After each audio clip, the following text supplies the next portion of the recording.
ప్రతిదినము దేవుని సన్నిధిలో దేవుని కృపావార్త కొరకు ఎదురు చూస్తూ ప్రభువైన దేవుడు ఈ పరిశుద్ధ గ్రంథంలో ఇచ్చినటువంటి అనేక వాగ్దానాలు పట్టుకుని ప్రార్థన చేస్తూ ఉన్నాం. నేటి వాగ్దానముగా హెబ్రీ పత్రిక 10:35 మీ ధైర్యమును విడిచిపెట్టకుడి, దానికి ప్రతిఫలంగా గొప్ప బహుమానం కలుగు.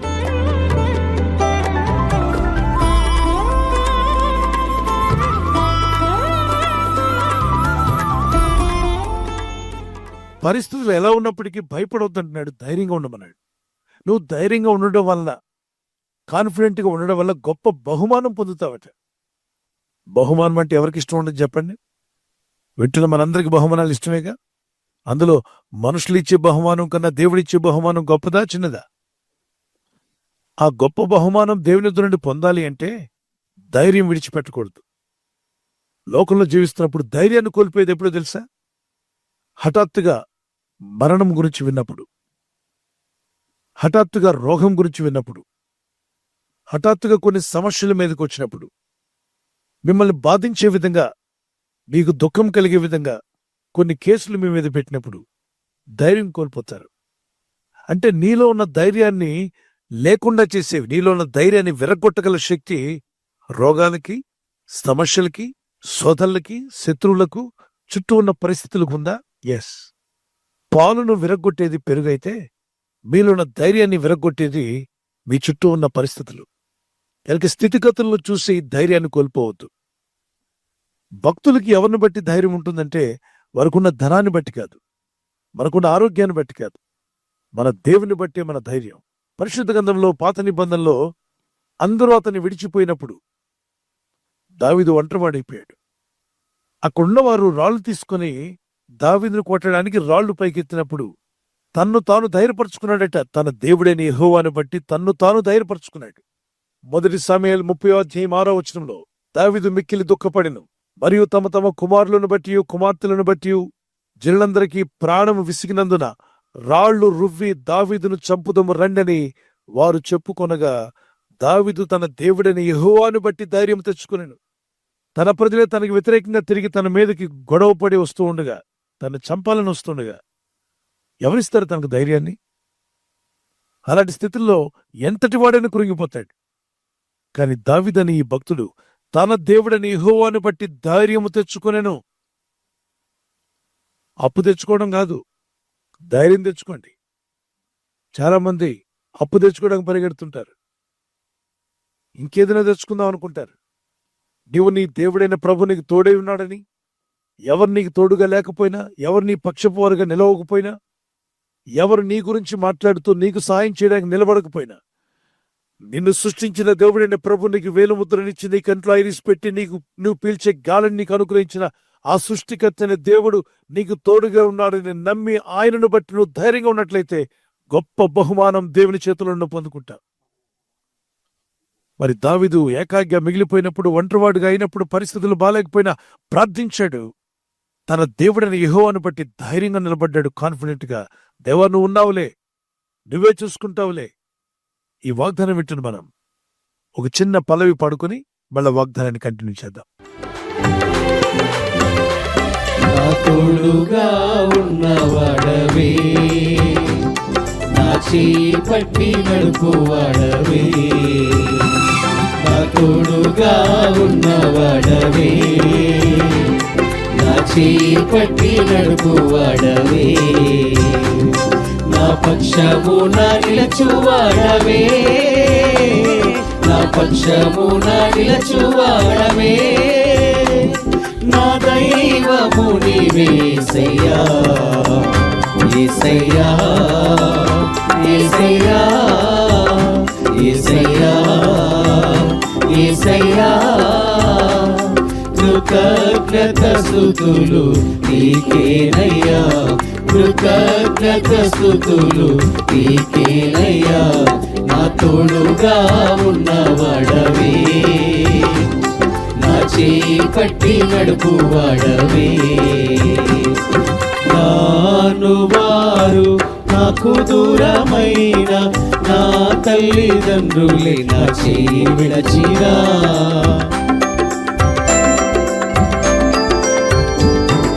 నాను వారు నా నాకు దూరమైన నా తల్లిదండ్రులే నా చేయి విడచినా, ఏ క్షణమైనా నన్ను మరువకుండా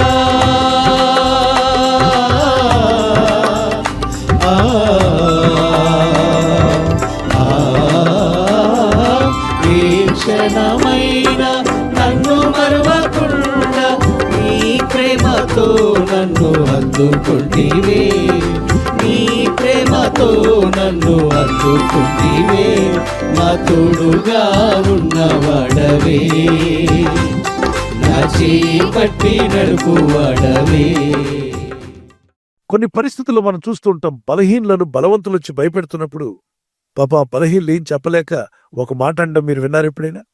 బాబు మేమేం చేయలేం గాని పైవాడు చూస్తున్నాడు, దేవుడు అనేవాడు ఒకడున్నాడులే, ఆయన తప్పక మాకు న్యాయం చేస్తాడులే. ఈరోజు మమ్మల్ని అన్యాయంగా మీరు అనేక విధాలుగా ఇబ్బంది పెట్టినా పైనున్నవాడు ఊరుకోడు. దేవుడనేవాడు ఒకడున్నాడు, ఆయన తప్పక నాకు సాయం చేస్తాడు. ఈ రోజు కాకపోతే రేపైనా నన్ను నిలబెడతాడు, స్థిరపరుస్తాడు, నా స్థితిగతులను మార్చివేస్తాడు, నా పరిస్థితులను జయించే శక్తిని నాకు దయచేస్తాడు.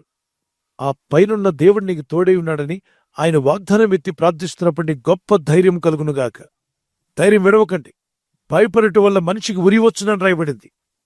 యోబు గ్రంథం 3:25 ఏది వచ్చునని నేను బహుగా భయపెడుతున్నావు అదే నాకు సంభవించుచున్నది, నాకు భీతి పుట్టించున్నది నా మీదకి వచ్చుచున్నది.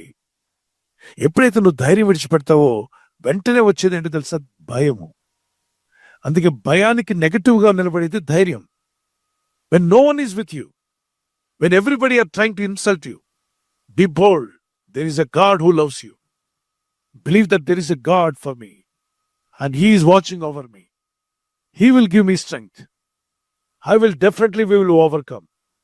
That kind of confidence you must have. 27 కీర్తన 3 నాతో యుద్ధము చేటుకు దండు దిగినను నా హృదయము భయపడదు, నా మీదకి యుద్ధము రేగినను దీనిలో నేను ధైర్యం విడవకుందును. ధైర్యం విడవద్దంటున్నాడు హెబ్రీ పత్రిక 10:35. నువ్వు దేవుడున్నాడనే ధైర్యంతో నువ్వు జీవించినప్పుడు నీవు దేవునిని బట్టి ధైర్యంగా ఉన్నావు కనుక ఆయన గొప్ప బహుమానం దయచేస్తాడంట. రోగముల గురించి విన్నప్పుడు, శత్రువులు నిన్ను దూషిస్తున్నప్పుడు, పరిస్థితులు నీకు వ్యతిరేకంగా తిరిగినప్పుడు, స్థితిగతులన్నీ నిన్ను ముంచేసేలా నీ మీదకు ప్రళయంలాగా వచ్చినప్పుడు ధైర్యం విడవద్దు.